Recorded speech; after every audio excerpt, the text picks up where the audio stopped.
My day just got a whole lot brighter seeing you. Stories and songs. Fairy tales. If you're happy with what you chose, press the play button. Fairy tales are fun. The Princely Frog. No, wait, that's not right. The Frogly Prince. Oh, the Frog Princess.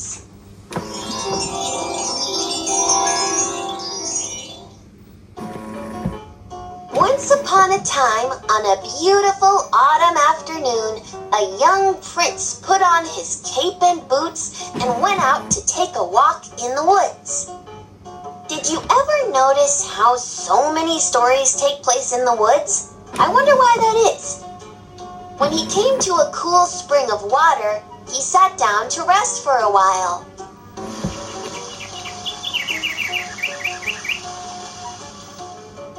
The prince had brought his favorite toy with him, a golden ball.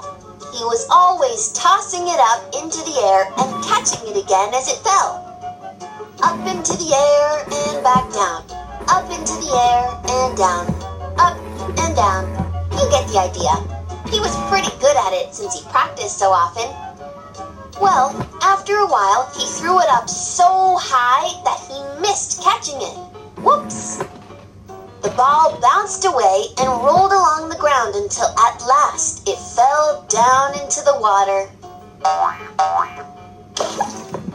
The prince looked into the spring for his ball, but it was very deep, so deep that he could not see the bottom.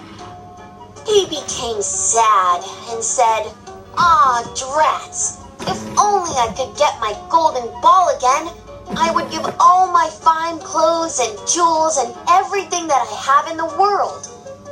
While he was speaking, a frog poked its head out of the water and said, "Prince, why are you sad? Perhaps I can help you." "My golden ball has fallen into the spring. It was my favorite toy, and now I have lost it forever. What could you possibly do to help me?"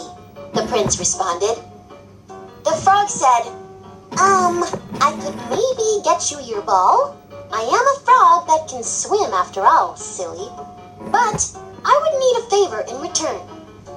I do not want your pearls, jewels, and fine clothes. But if you show me kindness, let me live in the castle, eat delicious feasts, and ride in the royal carriage, then I will swim down and retrieve your golden ball. What? Is this talking frog serious? Thought the prince. Live in the castle? No way! Then the prince had a selfish thought. But this is just a frog.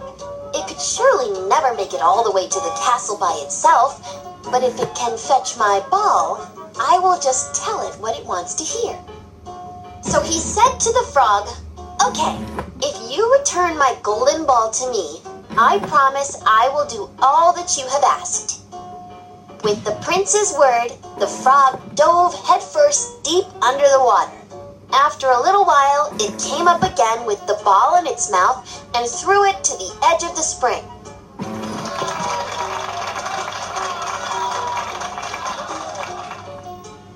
As soon as the prince saw his golden ball, he ran to pick it up. He was overjoyed to have it in his hand again and paid no attention to the frog.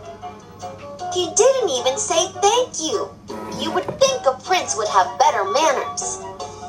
He ran home with his ball as fast as he could, leaving the frog behind at the pond. The frog called after him, "Come back, prince, and take me with you as you promised." But the prince did not listen. That poor frog! It helped the prince, and the prince just left it there. The next day, just as the prince sat down to dinner, he heard a strange noise.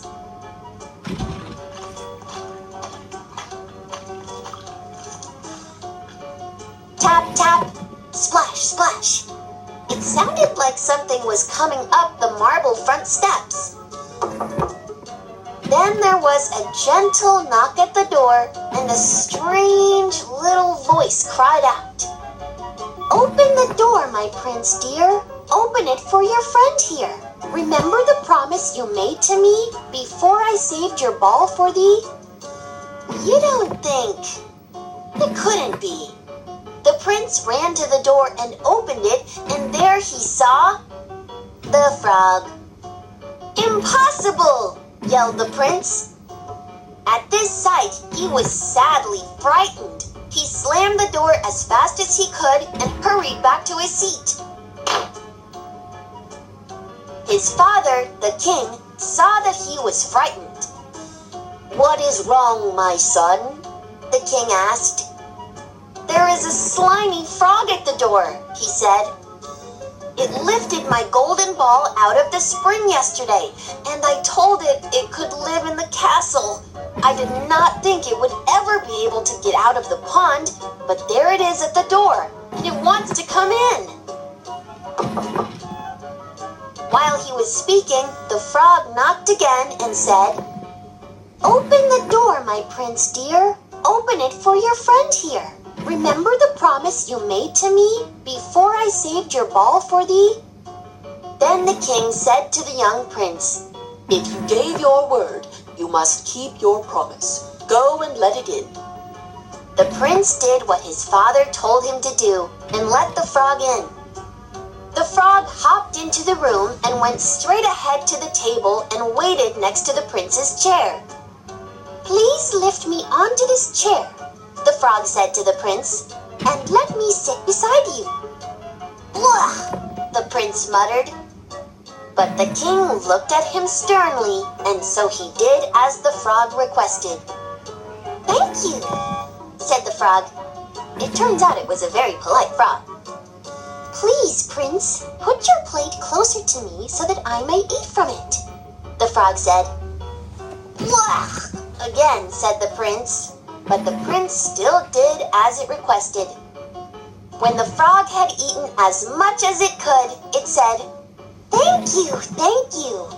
Now I am so tired. Please carry me upstairs and put me in a huge soft bed." The prince sighed and very unwillingly carried the slimy frog to a castle room by 1 foot and put it upon the pillow of a large guest bed, where it slept all night long.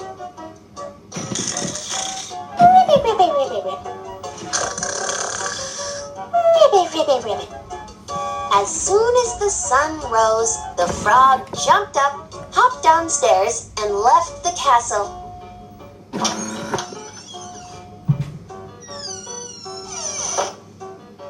"Woohoo! Yeah!" celebrated the prince. "Now then, at last, the frog is gone and shall trouble me no more."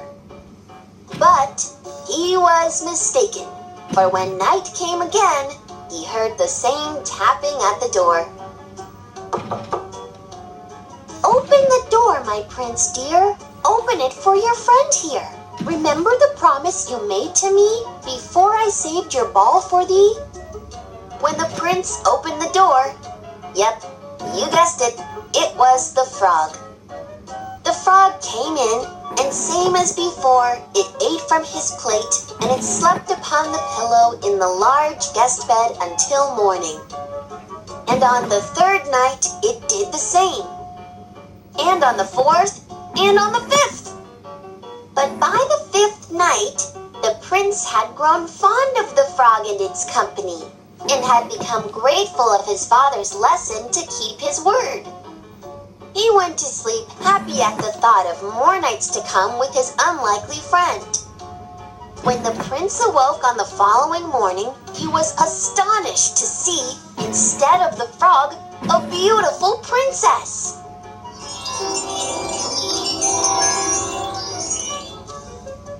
She was standing at the foot of his bed and smiling at him with the most beautiful smile he had ever seen.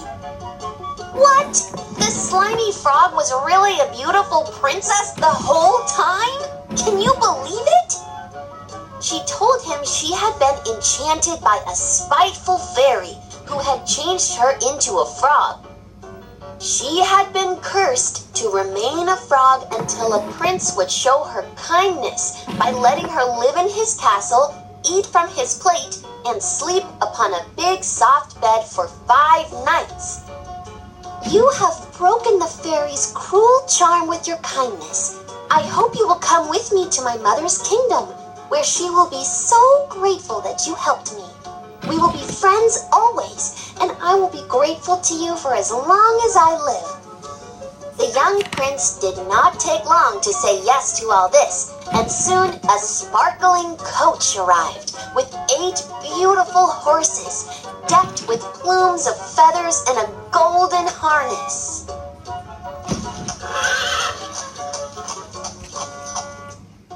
The princess turned towards the prince, bowed, grabbed the handle of the coach, and said with a smile, I open the door, my prince dear. I open it for you, my true friend here.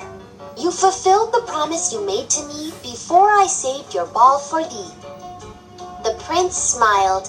Then he and the princess stepped into the coach, and full of joy and merriment and friendship, they set out for the princess's kingdom. And they remained friends happily forever, and ever and ever and ever and ever. The end. I guess the moral of the story is, even if someone is a little slimy on the outside, they might be quite beautiful on the inside. And a little kindness can bring great things, like everlasting friendship. Yeah, I like that.